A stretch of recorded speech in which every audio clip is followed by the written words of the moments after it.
By now, we all have a clear vision of what impact climate change has on our planet.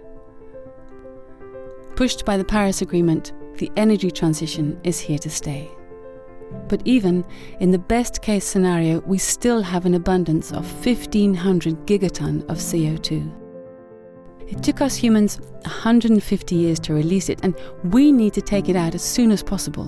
1,500 gigaton is difficult to imagine, but what about this? That's the same amount as is already stored by all plants and trees on Earth right now, on land and in the oceans. Oh, and did we forget to tell? That's because nature grows from CO2. So the challenge is clear. To clean up 1,500 gigaton, we only have to double nature. True, that sure is a huge challenge, but it can still be done, and often it's even a viable business case.